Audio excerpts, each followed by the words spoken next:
तो hello friend, स्वागत है आपका अपने यूट्यूब चैनल कुमार लेक्चरर पर। फ्रेंड, हम इस वीडियो में देखेंगे आवेश का क्वांटमीकरण किसे कहते हैं या आवेश के क्वांटमीकरण का नियम क्या होता है।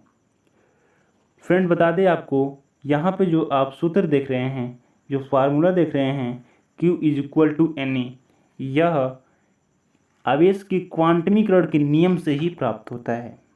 कैसे प्राप्त होता है इस चीज़ को हम समझेंगे, और इस वीडियो को देखने के बाद आप आवेश के क्वांटमीकरण को अच्छे तरीके से समझ जाएंगे कि भाई आवेश का क्वांटमीकरण क्या है।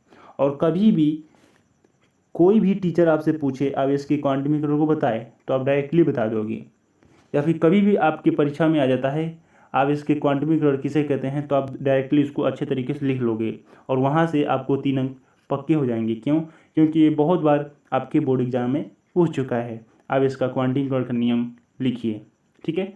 तो इस वीडियो को देखने के बाद आपके 3 अंक बिल्कुल पक्के हो जाएंगे, ठीक है। तो चलिए फ्रेंड, देखते हैं आवेश का क्वांटमीकरण क्या होता है।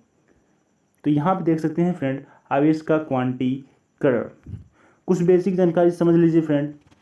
यहाँ पे आप एक रेशम के कपड़े ले लीजिए और यहाँ पे एक कांच के कोई छड़ ले लीजिए, ठीक है। कांच का छड़ ले लीजिए और रेशम का जो है कपड़ा ले लीजिए, रेशम का कपड़ा ले लीजिए, ठीक है। अब इन दोनों वस्तुओं को आपस में रगड़ें। यदि इन दोनों वस्तुओं को आपस में रगड़ा जाए तो क्या होगा फ्रेंड, यहाँ से जो कांच की छड़ है, जो कांच की छड़ है, ये जो कांच की छड़ है फ्रेंड, कांच की छड़ से कुछ इलेक्ट्रॉन रेशम के कपड़े पे चले आते हैं। कांच की छड़ से कुछ इलेक्ट्रॉन रेशम के कपड़े पर चले आते हैं, ठीक है। कुछ इलेक्ट्रॉन क्या हो जाते हैं, रेशम के कपड़े पे चले आते हैं और इस स्थिति में जो रेशम का कपड़ा हो जाता है वो रीडावेशित हो जाता है। क्यों?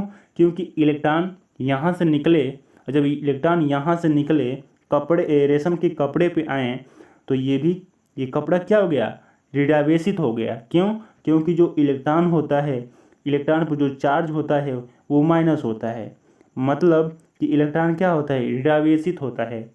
और जब रीडावेशित इलेक्ट्रॉन कपड़े पे आएंगे, रेशम के कपड़े पे, तो कपड़ा भी क्या हो जाएगा, रीडावेशित हो जाएगा।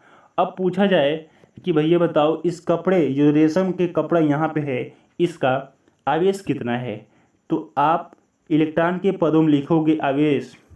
आवेश आप बता दोगे कि इसका आवेश कितना है, कहोगे भैया इसका आवेश है 4e। क्या कहोगे, 4e। यहाँ पे देख सकते हो कि यहाँ से जो कांच का छड़ है, यहाँ से 4 इलेक्ट्रॉन इस रेशम के कपड़े पर चले आए। कैसे? जब इनको रगड़ा गया, ठीक है। तो इस स्थिति में ये हो गया पॉजिटिव। भाई यहाँ से इलेक्ट्रॉन निकले, जिस वस्तु में से इलेक्ट्रॉन निकलते हैं, जिस वस्तु में से इलेक्ट्रॉन निकलते हैं वो धनात्मक हो जाता है, और जिस वस्तु पे इलेक्ट्रॉन आते हैं वो ऋणात्मक हो जाता है, ठीक है। अब समझिए, कभी भी किसी भी वस्तु पर से आधा इलेक्ट्रॉन नहीं निकलेगा, समझ रहे हैं। कभी भी किसी भी वस्तु से आधा इलेक्ट्रॉन नहीं निकलेगा, या फिर 1.5 इलेक्ट्रॉन नहीं निकलेगा, या फिर 2.5 इलेक्ट्रॉन नहीं निकलेगा। क्यों? क्योंकि इलेक्ट्रॉन इतना सूक्ष्मतम कण होता है फ्रेंड, इलेक्ट्रॉन इतना सूक्ष्मतम कण होता है कि वो आधा नहीं टूट सकता है। समझ रहे हैं बात को। इलेक्ट्रॉन इतना छोटा होता है कि वो आधा टूट ही नहीं सकता है। बहुत छोटा कण होता है ना। एक जो इलेक्ट्रॉन होता है, यह एक मूल कण होता है। किसका मूल कण होता है, किसका मूल कण होता है, तो जो आपका परमाणु होता है उसके मूल कण होते हैं, इलेक्ट्रॉन, प्रोटॉन और न्यूट्रॉन। तो भैया इतना छोटा कण होते हैं ये कि ये और भी इनको और नहीं तोड़ा जा सकता है। तो कभी भी किसी भी वस्तु पर से आधा इलेक्ट्रॉन हस्तांतरित नहीं होगा, ठीक है, या फिर एक हस्तांतरित होगा। कम से कम एक इलेक्ट्रॉन हस्तांतरित होंगे, ज़्यादा से ज़्यादा अनेकों इलेक्ट्रॉन हस्तांतरित हो सकते हैं। समझे बात। तो इसी चीज़ को देखकर जो है आवेश का क्वांटमीकरण का नियम उत्पन्न हुआ।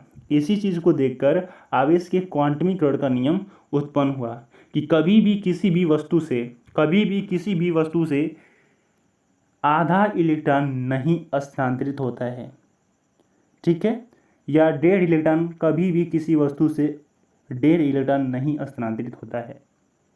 वह एक पूर्ण संख्या के रूप में, मतलब कि एक पूर्ण गुणज नहीं कहेंगे, पूर्ण संख्या के रूप में स्थानांतरित होते हैं। ठीक है, इसी चीज़ को लेकर जो है आवेश की जो क्वांटीकरण का नियम है उत्पन्न होता है।